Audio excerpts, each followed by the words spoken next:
2151st episode of Nagpur's most happening Facebook live show का नाम है राज Ki Baat women of the year के साथ। Really want to thank Parekh brother jewellers presenting Raj Ki Baat women of the year के साथ in association with Preet design studio just opposite Liberty theatre सदर।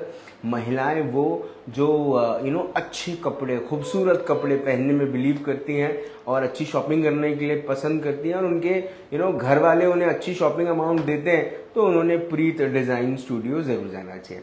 Also want to thank V Herbs, one of the best herbal product company in Nagpur. Can't forget to thank Beautify Aesthetic Clinic by Dr. Richa Zararia, one of the best cosmetologists in Nagpur city and central India. The clinic is at Bajaj Nagar, just the road which is going towards BRC. Also can't forget to thank Stylix Kitchens and Wardrobes. मेरे साथ मेरी आज की मेहमान है एक ऐसी women of the year जो महिलाओं को हेल्थ इश्यूज पे भी अवगत कराती हैं, करियर में भी हेल्प करती हैं, एक बहुउद्देश्य सोसाइटी चलाती हैं, अपार्ट फ्रॉम दैट एक बिजनेस चलाती हैं। 15-17 साल नौकरी करने के बाद उन्होंने अपना एक ऐसा प्लेटफॉर्म क्रिएट किया जो अवसर ही देता है। चलिए मुलाकात करते हैं विच आज की हमारी women of the year. Please welcome Vaishali Waghmare. Ma'am नमस्कार। नमस्कार मैम, स्वागत आपका राज की बात में। Thank you so much. कैसी हैं आप? बहुत बढ़िया। बहुत बढ़िया। मैम सबसे पहले तो ये कि हम अवसर के बारे में बात करें, है ना? आपने ये अवसर दिया कि हम आपसे बात करें, उसके लिए धन्यवाद सबसे पहले तो, है ना? तो कहाँ से शुरू होती है वैशाली वाघमारे की कहानी? वैशाली वाघमारे की कहानी तो थोड़ी बहुत लंबी है जी, बट स्टिल मतलब शॉर्ट में अगर बताएं। शॉर्ट में अगर बताएं तो मेरा जो जर्नी है, मेरा एक्सपीरियंस आईटी फील्ड में, आईटी हार्डवेयर फील्ड में जो है वो सेल्स का एक्सपीरियंस है। मेरा टोटल एक्सपीरियंस है 24 इयर्स का। उसमें से मैंने 17 से 18 साल तक जॉब किया है जी। उसके बाद मैंने खुद की अवसर इनकॉर्पोरेशन के नाम से अपनी एक कंपनी फर्म की है। वो अभी 5 साल से है और अभी हमने हमारा एक शोरूम भी डाला है जो बर्डी में है और उसके साथ हम लोग वहाँ से ट्रेडिंग भी करते हैं जी। और उसी के बाजू में हमने हमारा एक ऑफिस लिया है अवसर बहुउद्देश्य संस्था का, जहाँ हम लोग वुमेन एम्पावरमेंट के बारे में लोगों को पढ़ाते हैं, MSCIT के कोर्स चलाते हैं, फिर उसके बाद सैनिटरी पैड्स का भी वहाँ पर आपका डिस्ट्रीब्यूशन होता है जी। जो आज के डेट में लड़कियों को और बहुत सारे जो थोड़े मतलब जो अफोर्ड नहीं कर सकते हैं वो लोगों को हम NGO के थ्रू मतलब हमारा जो मार्केट में जैसे लाइक विस्पर हो गया, देन स्टेफ्री हो गया, इसका जो प्राइस कॉस्टिंग आता है मतलब 300 रुपीज़ या 350 रुपीज़ का जो कॉस्टिंग रहता है वो हम लोग लोगों को प्रोवाइड करते हैं, वही सेम क्वालिटी 70 रुपीज़ अराउंड में। ओके हाँ okay. और जो बहुत हाइजेनिक है, लोगों के लिए बहुत अच्छा है। तो ये सब काम हम मैम एक तरफ जब मैं आपसे जब आप जॉब करती थी तब के बारे में अगर मैं बात करूं तो वो जॉब करने वाली वैशाली वाघमारे और अब एक एंटरप्रेन्योर वैशाली वाघमारे में क्या फर्क है? कोई फर्क नहीं है वैसे तो देखा जाए तो, बट हाँ मतलब मैं ये बोलती हूँ कि वुमेन्स ने कभी भी डेप डाउन नहीं होना चाहिए। बहुत सारे चैलेंजेस आते हैं, जैसे मैंने देखा है बिजनेस में भी बहुत सारे चैलेंजेस आते हैं जो हमने अपना एक्सपीरियंस किया हुआ है। तो वो चैलेंजेस को फेस करते हुए आगे बढ़ो। बहुत सारे लोग हैं ना मतलब ये सोच के रह जाते हैं, रिस्क कैपेसिटी जो होती है जी, वो रिस्क कैपेसिटी आपको लेनी पड़ेगी। रिस्क टेकिंग जब तक अगर आप लेंगे नहीं तब तक आप आगे बढ़ नहीं पाएंगे जी। तो मैं सबको यही सजेस्ट करूंगी कि मतलब अगर आप में कैपेबिलिटी है तो थोड़ा सा रिस्क लेने में डरिए मत। हाँ मैम, जब महिलाएं रिस्क लेती हैं तब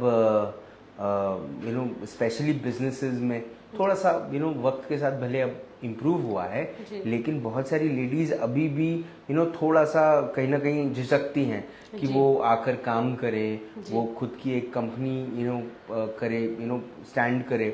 तो किन बातों का विशेष रूप से ध्यान देना चाहिए? आपने किन बातों, क्योंकि आपने नौकरी छोड़ के एकदम से बिजनेस किया, तो वो तो रिस्क अपने लिया ही, लेकिन वो रिस्क के पीछे कहीं ना कहीं कोई बैकिंग, कोई सपोर्ट, कोई तैयारी? Yes sir, 100%। देखिए, मेंटोर होना भी बहुत ज़रूरी होता है, और by the grace of God मुझे एक बहुत अच्छे मेंटोर मिले हुए हैं जो मिस्टर सिंह सर है, एंड उनके अंडर गाइडेंस में मैंने ये सब चीज़ें की हुई है।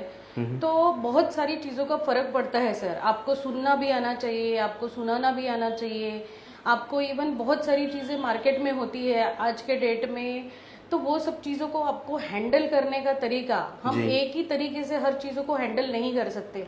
हैंडल करने के तरीके हर बार अलग अलग होते हैं। और मैं स्टिल बता रही हूँ, चैलेंजेस इतने आते हैं, आप बिलीव नहीं करोगे। जैसे बीइंग अ सिंगल लेडी, मुझे भी बहुत सारे चैलेंजेस आए स्टार्टिंग में। जैसे मेरा खुद का, मतलब मैं जहाँ रहती हूँ वहां पर, मैं अगर देखा जाए तो 20 साल से वहां पर रह रही हूँ, बट वो मेरा रेंटेड हाउस है। सो मैंने आज मेरे पास मेरा खुद का फ्लैट है, मेरी खुद की शॉप है, उसके बावजूद मैंने वो चेंज नहीं किया, क्योंकि मुझे वहां पर कंफर्ट जोन है। लेकिन है ना, जब मैं एज अ बिजनेस पर्सन, जब मैं बैंक में जाती थी ना, तो मुझे है ना ये पूछा जाता था, अरे बीइंग सिंगल लेडी हम लोन कैसे प्रोवाइड करें जी, फिर आपका खुद का घर नहीं है जी, ठीक है ना, बट आपकी देने की, मतलब जो आपके एक एथिक्स होते हैं, आपको बैंक में देने के लिए एक सारी चीजें होती है, वो सब चीजें आप में थी। लेकिन बीइंग अ सिंगल लेडी, वो सब चीजों के लिए वो बहुत चैलेंजिंग हो जाता है। आज मैंने वो सब चीजें पार कर ली है जी। मैंने उन चीजों से कभी हार नहीं मानी, और ना कभी मैंने बैक स्टेप लिया है जी। बट आपको वो चीजें पार करनी आनी चाहिए। उतना आप में एक, मतलब कैपेसिटी होना चाहिए, उतना आप में एक ये रहना चाहिए बैक ऑफ द माइंड कि नहीं, हमको ये चीजें करके ही आगे बढ़नी है। सो मैम, अब अवसर में आप जो काम करती हैं वो पेरिफेरल्स और कंप्यूटर्स और लैपटॉप्स और इस चीज़ का जो काम है आपका, मैम क्या मोबाइल के इस युग में क्या लैपटॉप्स, क्या कंप्यूटर्स का सेल्स ड्रॉप हुआ है? क्या बहुत सारे काम जो हैं, जो मोबाइल आजकल, पहले लोग कंप्यूटर पे करते थे, मोबाइल लैपटॉप पे करते थे, अब वो काम मोबाइल पे होने लगे हैं। प्रिंटर्स का कहीं ना कहीं चलन जो है वो थोड़ा सा कम हो गया, क्योंकि लोगों ने हार्ड कॉपी से ज़्यादा सॉफ्ट कॉपी में बिलीव करना शुरू कर दिया। क्या क्या सोचते हैं? नहीं सर, उल्टा बढ़ गया है। देखिए, बढ़ गया है? हाँ, बढ़ गया है। देखिए, आफ्टर कोविड तो वैसे भी है ना, कंप्यूटर्स एंड लैपटॉप्स का सेल वैसे एकदम बूम पे चला गया है। अभी थोड़ा सा ड्रॉप डाउन है, बट स्टिल जो वर्क आप कंप्यूटर और लैपटॉप में कर सकते हैं वो आप मोबाइल में आज के डेट में भी नहीं कर सकते हैं। जैसे आप फॉर एग्जांपल एक्सेल हो गया, पीडीएफ हो गया, बहुत सारी चीजें होती है जो आप इसमें क्रॉप, मतलब एक सिलेक्टेड लोग ही है ना, मतलब मैं 10% भी नहीं बोलूंगी, 2% का रेशियो होगा जो ये सारी टेक्नोलॉजी को बहुत अच्छे से मोबाइल पे करना जानते हैं और कर सकते हैं। बाकी जो परसेंटेज ऑफ लोग हैं, उनको आज भी वो सारी चीजें मोबाइल पे उतने अच्छे से करना नहीं आता है। सो उनका कंफर्ट जोन क्या है? कंप्यूटर्स है, लैपटॉप्स ही है। और जहां तक बात रही प्रिंट आउट्स की, आप बिलीव करेंगे, मतलब कैनन में या एचपी में कुछ कुछ मॉडल्स आज भी ऐसे आते हैं जिसका एमआरपी जो है, मतलब XYZ एमआरपी होगा उसका, और एमआरपी से भी ऊपर के रेट में वो बिकते हैं मार्केट में, because of shortage of availability. And shortage of availability रहने के बावजूद, मतलब वो अवेलेबल रहता नहीं है। और ऐसा नहीं है कि लोग उसमें बहुत ज्यादा कमाते हैं या वो एमआरपी के ऊपर बेचना चाहते हैं, ऐसा कुछ नहीं है। वो मतलब जब तक यहाँ पर आता है इम्पोर्ट होकर, तब तक उसका एमआरपी एंड प्राइसेस जो है, वो जो सप्लायर्स होते हैं उनके पास भी बढ़ चुके होते हैं, तो उनके पास भी कोई ऑप्शन नहीं होता है। सो इसमें ग्रोथ तो है सर। मैम, अब जो अवसर आपका ये फाउंडेशन है जहाँ पर आप ना ही सिर्फ महिलाओं के मेंस्ट्रुअल हेल्थ अवेयरनेस या बाकी अवेयरनेस के लिए काम करते हैं, लेकिन आप उन्हें मदद भी करते हैं to grow as a individual and as a professional also. Ma'am, किस किस्म की लड़कियां, किस किस्म की महिलाएं आती हैं आपके पास? सर, अब हमने है ना एक मतलब हमारा एक और एनजीओ था, मतलब जो हमारे साथ वाले कोलिग्स थे, हमने है ना ये हिंगना रोड पे है वो, जस्ट नारी शक्ति के नाम से। तो हमने है ना वहाँ पर है ना लड़कियों के, उनके यहाँ पर बहुत सारी लड़कियाँ हैं जिनका हमने एक इंटरव्यू लिया था, मतलब सिंह सर ने ही लिया था, जो कि प्रेसिडेंट है अवसर बहुउद्देश्य संस्था के जी। तो वहाँ पर जो लड़कियाँ थी ना, मतलब वो आप जैसे रिक्शा वालों की बेटी थी, जो घर में काम करते सर्वेंट्स हैं उनकी बच्चियाँ थी, और उनके अगर आप परसेंटेज देखेंगे 10th में तो 86%, 90%, 92%, तो इस लेवल की लड़कियां थी। लेकिन उनको है ना कोई करियर काउंसलिंग नहीं है। क्या होता है ना वहाँ पर, इवन हम लोग थोड़ा सा पेरेंटिंग भी बताते हैं उन लोगों को, क्योंकि क्या है एक सर्टन ये चलता है, मतलब इवन पेरेंट्स के लिए भी है ना, वो अपने बच्चों को जो लेवल पे वो रहते हैं, क्योंकि वो तो सुबह निकल जाते हैं अपने काम पर ना, तो उनको अपने बच्चों को काउंसलिंग करने का मौका मिलता है ना, टाइम मिलता है। आने के बाद वो अपने काम में लग जाते हैं, बच्चे अपने काम में लग जाते हैं, तो उनके पास ना टाइम है ना उनके बच्चों को कुछ समझने की, तो वो कैसे है ना डेली बढ़ रहे हैं जी। सिर्फ मतलब जो डेली एक बोलते हैं ना कि आज का दिन निकला है, इसको कैसे काटना है, बस वो जीवन वो जी रहे हैं जी। तो हम उनको है ना इवन थोड़ा सा पेरेंटिंग भी बताते हैं। आज के डेट में बच्चों को हैंडल करने का तरीका जो पहले जैसा अपने रहता था उस तरीका का तो नहीं रहा। उनको बहुत समझ के आगे बढ़ा के उनकी सारी प्रॉब्लम समझ के लेकर चलना पड़ता है। तो हम उस पर बहुत सारा वर्क करते हैं। इवन जो हमारे सैनिटरी पैड्स का भी जो काम है उसमें क्या है ना, लोग है ना मतलब उस लेवल पर लोग है ना आज भी है ना, मतलब उतना पैसा भी अफोर्ड नहीं करते हैं। ऐसा नहीं कि हमारे पास सिर्फ 70 रुपीज वाले ही है, हम लोग उस लेवल के लोगों के लिए तो वो है ना एनजीओ के थ्रू जो गवर्नमेंट हमको थोड़ा सा सब्सिडी देती है उसमें हम लोग 40 रुपीज एंड 50 रुपीज में भी प्रोवाइड करते हैं, और उसमें पूरा एक पैक आता है जो तुम्हारे एक साइकिल के लिए तो चल जाता है। लेकिन है ना उतना भी लोग जो इजीली अफोर्डेबल है वो भी नहीं करने को देखते हैं, तो उनको वो चीज़ का काउंसलिंग देना पड़ता है, उनको हाइजीन सिखानी पड़ती है, बहुत सारी चीज़ें उनको बतानी पड़ती है उस लेवल पर जाने के लिए। क्या आपको ऐसा लगता है कि जो जिम्मेदारी इस वक्त आप निभा रही हैं, जो काम आप कर रही हैं, वो जब सरकार का काम था या प्रशासन का काम था जो आप कर रही हैं, क्या कई बार कहीं ना कहीं ऐसा लगता है? सर देखिए, सरकार और प्रशासन हर जगह तो वो लोग जा नहीं सकते, तो ये कहीं ना कहीं हमारी रिस्पॉन्सिबिलिटी भी बन जाती है कि हम लोग भी अगर कहीं आपको वो चीज़ पता है तो आप भी है ना उसको लोगों तक पहुंचाए जी। मतलब हर बार है ना गवर्नमेंट नहीं, हम लोग है ना बोलने के लिए तो गवर्नमेंट चाहे कोई भी हो, लेकिन हम लोग बोलने के लिए तो है ना इजीली दूसरों के ऊपर है ना पॉइंट आउट कर लेते हैं, अरे ये तो ऐसा करता है। लेकिन है ना कई बार ऐसी छोटी छोटी चीजें होती है जो हम लोग भी खुद से कर सकते हैं। इवन अगर शुरुआत करनी है तो है ना अपने घर से करो, अपने वर्कर से करो, अपने घर के लोगों से करो, उनको काउंसलिंग दो, उनको अच्छी शिक्षा दो। उनको अगर आपने अच्छी शिक्षा दी तो वो ऑटोमेटिकली है ना और 10 लोगों को अच्छी शिक्षा दे ही सकते हैं। तो वैशाली वाघमारे जो हैं वो एक एंटरप्रेन्योर हैं जिनका एक स्टोर है बर्डी में, जहाँ पर वो कंप्यूटर और लैपटॉप्स और पेरिफेरल्स में काम करती हैं, एक्सेसरीज में काम करती हैं। उसके साथ साथ वो एक बहुउद्देश्य सोसाइटी भी चलाती हैं जहाँ पर वो महिलाओं के उद्धार के लिए, उनके अवेयरनेस और एजुकेशन के लिए काम करती हैं। जब इन सब चीज़ों से वक्त निकल जाता है तो खुद को कितना वक्त देती हैं? सर खुद के लिए तो बहुत ही कम वक्त निकलता है, घर पहुंचते पहुंचते 9:30 10 o'clock हो जाते हैं जी।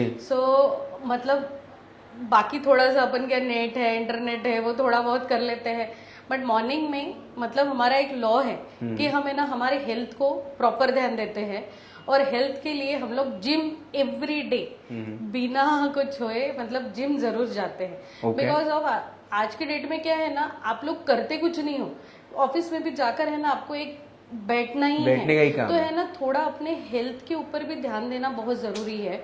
चाहे वॉकिंग कर लीजिए, जिम है अगर इजीली अवेलेबल तो जिम चले जाइए, बट 1 आवर अपने हेल्थ के लिए देना बहुत जरूरी है।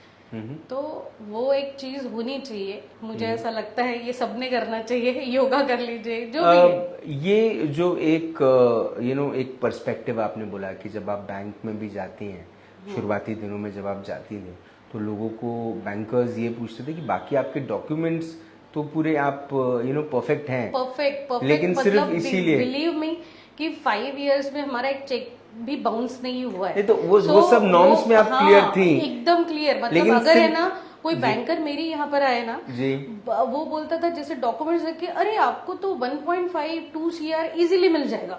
मतलब ये उनके वर्डिंग्स होते थे। और अगर जाओ उनके पास तो मतलब इतने नॉर्म्स डाल देंगे। नहीं, उसमें एक सवाल जो था कि आप सिंगल हैं, क्या ये पर्सनल लाइफ में भी इसके कुछ रेपुकेशंस हैं, कुछ आपको कुछ ऐसे चैलेंजेस आते हैं? सर लोग पहले पूछते थे कि मतलब क्यों, मतलब शादी क्यों नहीं की, शादी नहीं कर सकते क्या? बट वो this is my personal choice है ना, और मुझे अच्छा लग रहा है, मैं कंफर्टेबल हूँ, मुझे किसी को जवाब देने की जरूरत नहीं है। तो मुझे तो ये लगता है कि मतलब आप अगर किसी चीज में कंफर्टेबल है ना, तो जस्ट बिकॉज ऑफ दूसरे क्या सोच रहे हैं उसके लिए आपने कुछ काम कर लिए, तो वो चीज मुझे सही नहीं लगती है। बाकी मैं ये नहीं बोलूंगी कि शादी करना कुछ गलत बात है या कुछ है, बट मतलब वो सबका चॉइस है। Yes, this is your choice. Absolutely. अच्छा, अब आगे क्या और क्या क्या करना है? ये तो हो गया कि क्योंकि स्टोर सेटल हो गया है, काम अच्छा चल रहा है, दूसरी तरफ महिलाओं के लिए भी काम कर रही हैं आप, आपकी बहुउद्देश्य जो संस्था है वो काम कर रही है, अवसर। अब आगे क्या और क्या क्या चीजें करनी है? आगे तो सर अभी बढ़ते ही रहना है, और जो ग्रोथ मतलब इवन है ना, अवसर बहुउद्देश्य में भी हमको है ना बहुत सारी चीजें इसमें इनलाइन करनी है। गवर्नमेंट के कुछ प्रोजेक्ट्स है जो अभी ऑलरेडी इनलाइन है। हमारे प्लांटेशन है जिसमें हमने आयुष मंत्रालय के थ्रू वो प्रोजेक्ट साइन किया हुआ है, तो हर स्कूल में हमको पेड़ लगा के देने हैं। तो अभी इनलाइन है सारी चीजें जिसके थ्रू जाना है। फिर हमारे स्टोर को भी और ग्रो करना है, देन फिर अवसर तो बढ़ता ही रहेगा, और जो भगवान ने अवसर दिया है हमको उसको ग्रो करते रहना है बस। मुझे ऐसा लगता है कि ये जो शब्द है अवसर, ये बहुत सारी पॉजिटिविटी लेकर आता है।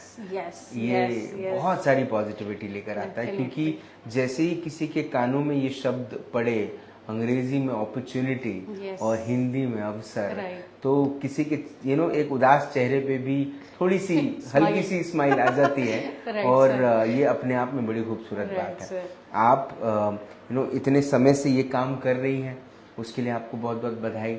आप ऐसे ही अच्छा काम करती रहें, आप लोगों को ऐसे ही इंस्पायर करती रहें और उन्हें जीवन में अवसर देती रहें, है ना? उम्मीद यही है। आप यहाँ पर आई, आपने अपना वक्त दिया, आपने हमसे बात करी, उसके लिए बहुत बहुत धन्यवाद Vaishali ji. Thank you so much for inviting me. Thank you. Honour. Thank you. बहुत कम ऐसे लोग होते हैं जो अपने जीवन को सामाजिक तौर पर और पर्सनल तौर पर दोनों किस्म से ना बैलेंस करना जानते हैं। बहुत कम ऐसे लोग होते हैं। शादी हमारे देश में पुरुषों के लिए तो उतना ज़्यादा नहीं, लेकिन महिलाओं के लिए, लड़कियों के लिए एक ऑब्स्टिकल ही है।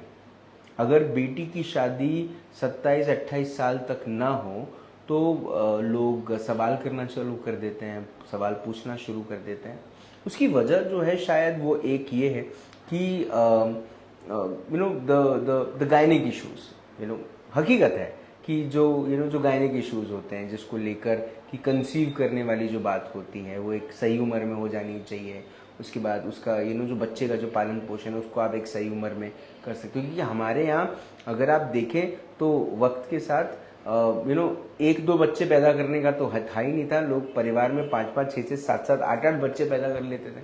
तो उनके लिए इसीलिए लड़कियों की शादियां बहुत कम उम्र में हो जाती थी कि वो दर्द, वो पीड़ा, वो प्रोसेस पूरा कर सके, सह सके। लेकिन ये नया भारत है, यहाँ पर बहुत चीज़ें बदल चुकी हैं। हाँ, हमारे संस्कार आज भी वही हैं, हम अपने संस्कारों को नहीं भूले हैं, हम अपने एथिक्स, अपने वैल्यूज़ को नहीं भूले हैं। लेकिन हमने ये जो बदलाव हमारे देश में हम देख रहे हैं, जहाँ पर लड़कियाँ लड़कों से आज अच्छा काम कर रही हैं, करियर वाइज आगे बढ़ रही हैं, पब्लिक अवेयरनेस, पब्लिक रिस्पॉन्सिबिलिटी, ये एक बड़ी अहम बात है जो लोगों को वक्त के साथ समझ में आई। वैशाली जी ने भी ये बात कहा कि कब तक हम सरकार को, कब तक हम प्रशासन को इस बात को लेकर जिम्मेदार ठहराते रहेंगे कि जो काम करना है वो उन्हें ही करना है, हमें कुछ नहीं करना, हम तो बस टैक्स देने का काम करेंगे, बाकी सब उनकी जिम्मेदारी। मुझे ऐसा लगता है ऐसा नहीं होता है। आज यूरोप में, अमेरिका में सब टैक्स पेइंग सिटीजन्स हैं, लेकिन अपने देश के प्रति, अपने लोगों के प्रति एक जिम्मेदारी ज़रूर है जो वो निभाने की कोशिश करते हैं, जो भारत में भी लोगों ने करनी चाहिए। बहुत कम ऐसे लोग होते हैं जिनसे जब मिलने के बाद आपको ऐसा लगता है कि वाकई में ये जो पर्पस है विमेन ऑफ द ईयर का, ये पर्पस सॉल्व होता है। क्योंकि एक महिला को आप किस दायरे में आप रेट करेंगे that she is truly a women of the year. मुझे ऐसा लगता है कि ये जो समर्पण की भावना है, आप इसी से इसको रेट कर सकते हैं। अब वो समर्पण क्या है? समर्पण अपने परिवार के लिए है, समर्पण अपने समाज के लिए है, समर्पण अपने काम के लिए है, समर्पण अपनी सोच के लिए है। मुझे ऐसा लगता है कि किसी को भी आप अगर रेट करें तो आप उसकी सोच कैसी है, उसके आइडियाज़ क्या है, उसके थॉट प्रोसेसेस क्या है, उसका पर्सपेक्टिव क्या है, उसके बेसिस पे रेट करना चाहिए। और इस अगर पैरामीटर से देखा जाए तो Vaishali Waghmare is truly a super women of the year. आपसे फिर होगी मुलाकात इन राज की बात, तब तक जिंदा रहें। जय हिंद।